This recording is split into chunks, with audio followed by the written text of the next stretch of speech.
Hey all, welcome back to the channel, and today we're going to take the Sparkless bot and give some life back to him. What am I talking about? Stick around and you'll find out in the latest GotBot True review.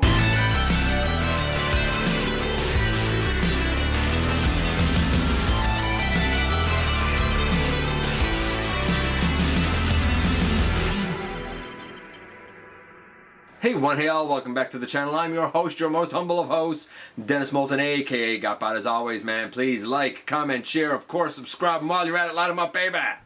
Hit that notification bell, please. It helps me out a ton and lets you know when content of all sorts goes up here on the channel. Check out Machinery of Man, The Everything Factor, all the groups that I'm either a mod or admin for. All my social media links. Escaped me there for a second. It's a warm day. It's a busy day. Recording this actually on Mother's Day, so happy Mother's Day to all of the mothers. All those links, they're all down in the description below. If you're in a position to help the channel to grow, you can use the donate link. Check us out on Patreon. See what we offer to you through Teespring. Or, of course, you can hit the join button right here on YouTube to become a channel member. And this is the Netflix Deluxe Wave 3 Sparkless bot.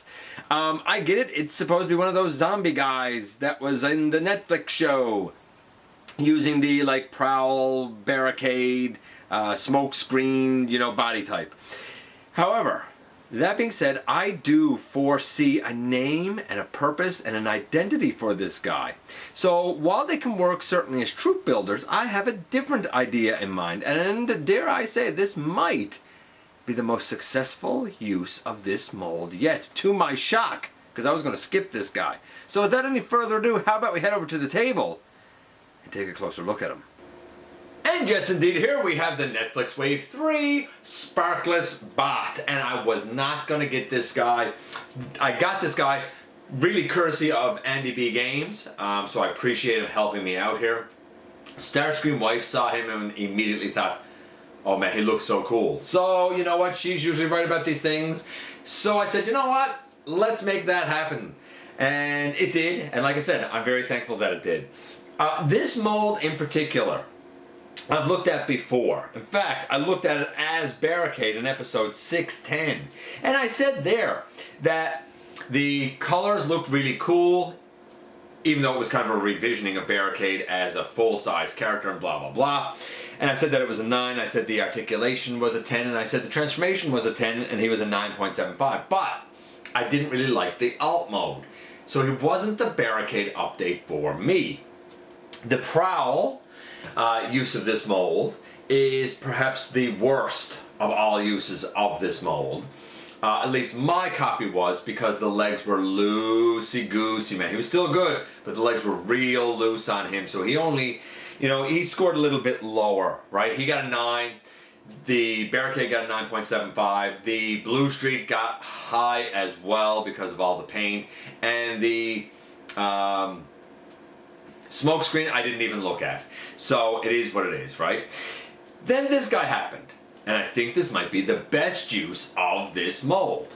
Why do I say that? Well, before we get into that, you know what we gotta do first? We gotta look at that packaging. It's Netflix Deluxe packaging, and you know what? There's, again, there's no matte pieces or anything. We got a cardboard insert instead of the plastic clamshell. I kinda like the cardboard insert better. We have the Sparkless dude over here being all snarly and growly because he's a zombie. Usual over here, and on the back, the product images, of course. Naturally, you probably would know, with me being me, that this guy won't be Sparkless. He's gonna have a name, and he's going to kind of serve as a character. Who? Well, I'll talk about that in just a minute, but I'd be remiss if I didn't mention that he comes with instructions. They're big, bold, bright. I don't think that they're necessary now. I think most people know this mold, but if you don't, this is a great opportunity to take a look at how he works. That being said, I'm not going to go through the transformation here because I've done it in both modes previously on the channel already. As with all, or maybe close to all uses of this mold, he comes with the 2 shoulder blasters. I'll say this, I know that the smoke screen, I believe, came with the shoulder blasters, and the Barricade, so this guy does. It makes total sense. He doesn't come with the actual hand blaster, but anybody who knows that you can take off those shoulder blasters. They go together to make one blaster, so he can either dual wield in his hands or he can use them as one bigger, like, dual barrel blaster, or they can go on his shoulders as they are here. The Barricade of my choosing was the one who came with the Dominus Criminal Pursuit set. So my Barricade is the Earthrise mold and the Earth mode. So there you go. I don't have any other copy, and I'm going to take this guy out of it. I don't have any other copy of this mold in my collection. None of it. This is the only copy I have of this mold in my collection. So let's get into some of the grades for him and why I think he's the best. First things first, his paint, 10. I mean, the base, I think the base plastic is gray because like the back bumper is not really painted, and just a couple of spots where you see that the paint either didn't hit, or you know that they kind of looked over and was like, nobody will notice that. I think the base is like a gray, which means every ounce of color that you see here is paint. The head, the eyes, the body, the shoulders, the feet, all paint. I like that there's like a translucent-y type of plastic that's well tinted actually. You may wonder, why did I use Barricade? Because the other thing that this guy does come with is the light bar. It's just a grayed out light bar, but this is really more specifically the Barricade mold than it is anything else. You can see the kind of color here of like why I say I think it's a gray base, because the back of the doors is gray, right? As is some of the stuff down here inside, but like so much paint. It's really, really, really, really amazing. Like, I'm really blown away by how much paint is on this guy. That being said, what about the articulation? Well, in previous uses, I said the articulation was a 10. Here, we have a head that goes left, right, kind of wiggles up and down a bit. The doors can get out of the way so that the shoulders can go all the way around, out to the side, down. The shoulder pad can move if you wanted to. Elbow to easy 90 degrees, bicep swivel, wrist rotation. We have a waist on the guy, legs out to the side on a ratchet, forward on a very tight joint actually, back on a tight joint. We have that super duper deep knee that we've always had. We have the thigh swivel kind of built inside the thigh. We have a deep ankle tilt. The heel can move, the toe can move. The guy has super solid big feet. 10 again. The transformation, well, when you do it, it's still a 10 because it works like this mold always has, and it results in this. Oh, what I can only call a battle car, an armor car. This, to me, did not work for like I'll say a cleaner, more polished type of vehicle. And I know that there was some battle damage scuffing on the Siege offerings, but it never hit me as these are Cybertronian. It just hit me as these are weird. In this case, for some reason, and I really wouldn't be able to tell you, I really can't put my finger on it other than maybe it's the grimy grit of all of the rust that's on him.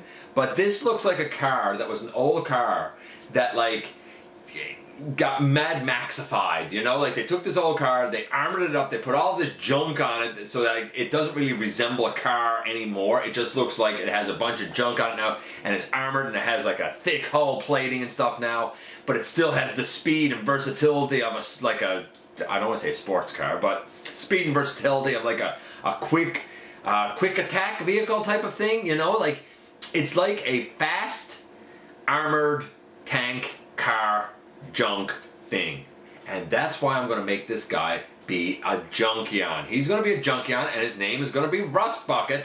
And for those in the know, he likes to hang out at the bar, also named the Rustbucket. In fact, he kind of came in there as a nobody, faceless. He talks, of course, the TV talk from, Junkion. And he spends a lot of his time at that bar, and a lot of people just kind of synonymously started to call him Rustbucket along with it. And you know what? He just rolls with it. He is a bit seedy. He means well. He's nice enough, but he is still a little bit of a seedy character. Rolls great, looks great. The transformation works stupendously well. I was concerned that things would be gummed up with all of the paint on him. It's not. That's a 10. So a 10 for his paint, a 10 for the articulation, and a 10 for the transformation. This is tremendous. It really is. I get it. A lot of people will pass and say, I don't need rusty zombified Decepticons. I get it. But if you're a little bit creative, this is an excellent use of the mold. Like I said, for me, it's not going to be a Zombicon or a Zombiebot. It's going to be now a Junkion Autobot named Rustbucket. And that works for me. And here we are once again, and here he is. It works for me. Look, some people will get them as like troop builder type of things and have it be a whole bunch of zombies. I get that. I think that for me, because I only want one really, it works great as a Junkion because he looks like he's cobbled together at a junk. The name Rustbucket definitely fits him because he looks very rusty, and I feel like all the tolerances here are perfect. It might be the best use of the mold. When it comes to the vehicle mode, while I didn't think it worked for anybody else, it just didn't resonate with me. I think it works really well here because he looks like something that's not real, that doesn't actually exist. It looks cobbled together from parts and pieces and bits, which fits in with the Junkion really nicely. I like the vehicle mode expressly for this guy. And really only this guy. I don't know. It resonated with me for him because it looks like an armored sports car, and I kind of dig that. Let me know what you think about the Netflix Sparkless bot. Do you like them? Do you not like them? Did you pass them over? I appreciate you guys coming by, giving me some of your extremely valuable time. I do know how important it is to you. If you're in a position to help the channel to grow, you can use the donate link, check us out on Patreon, see what we offer to you through Teespring, or of course hit the join button right here on YouTube to become a channel member, baby. While you're at it, hit the subscribe button, stick around, man, have some fun with us. Don't forget that somehow, there's some way each and every single day you do make a difference, and I look forward to the next time that you and I get together to have another visit either in the live streams on Thursday nights at the stop motion premieres or the old fashioned way, baby, right here inside the videos.